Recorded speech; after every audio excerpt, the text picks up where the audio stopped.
Hi guys, I just wanted to record a quick video. I just finished updating our schedule for the rest of the semester and the grading points. And I made a few changes and adjustments, and so I want to walk through those with you just to hopefully make it as clear as possible. So I'm going to start with our grading points.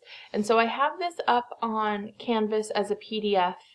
The stuff that's highlighted in blue is the changes that I've made. So nothing in the exam section has changed. We're still going to do 5 tests. I'm dropping the lowest score. For your informal lab reports, you're still going to do the same number. We're going to do 11 total, but the lowest will be dropped. What you're turning in, of course, has changed. So from here on out, of course, you're not performing the experiments yourself, and so you won't be turning in any lab notebook pages. And so I removed that from the list of things you're turning in.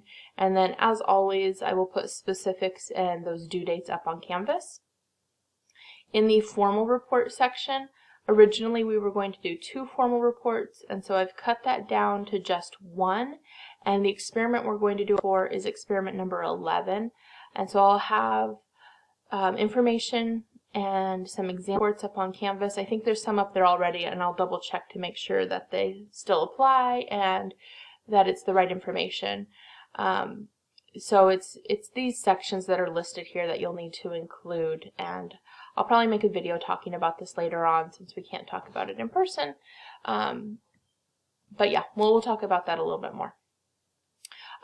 So because we lost 50 points in that formal report section, because I cut it down to just 1 formal report, I took those 50 points and distributed them into the next 2 sections.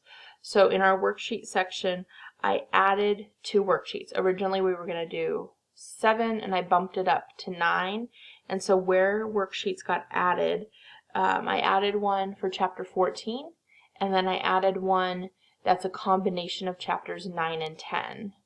And then the in-class assignment, obviously they're not really in-class assignments anymore, but I'm going to continue doing the quizzes, and so there will be 1 or 2 quizzes per chapter, and they will be worth 4 or 5 points each. And so those formal lab report points got divided up into these 2 categories. I thought that would help prepare you a little bit better for tests, and instead of writing another formal report.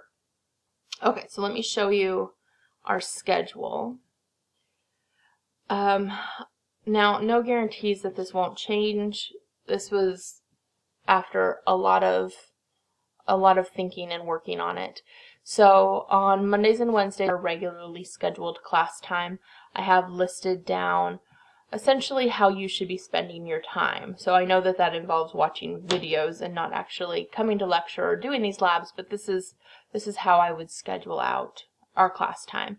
And so there's a lecture and a lab posted for each day, or an exam, and on those exam days I don't have any other labs scheduled.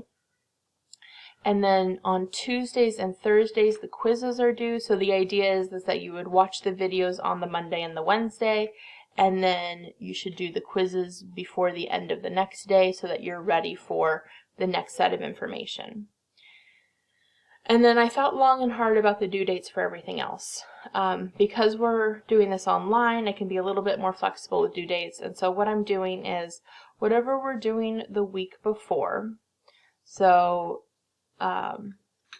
let's see, right here. In week 11, we're going to do experiment number 7, and we're doing worksheet 9 and 10. They will be due the following week on Sunday at 11:59 p.m. Now that does not mean you have to wait until Sunday to turn them in. You can turn them in at any point, but that's the latest. So you have the remainder of week 11 as well as the rest of that next week.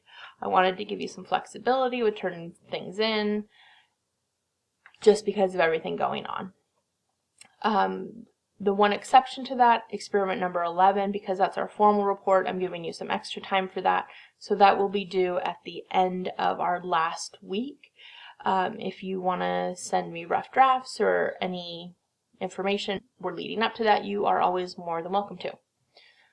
Alright, so I think this is enough for our schedule. I'm going to talk about one more thing here. I want to go over to our Canvas page. So I have my Canvas in student view, and there's one thing I want to make sure that you guys are aware of. So on your Canvas page you should have a to-do section, which is the information for our class of what needs to be done. This is definitely not up to date though, so alright, we're going to ignore that section. I think these are because I didn't actually complete these as a student, things there. But what I really want to show you is if we go right here to view course calendar.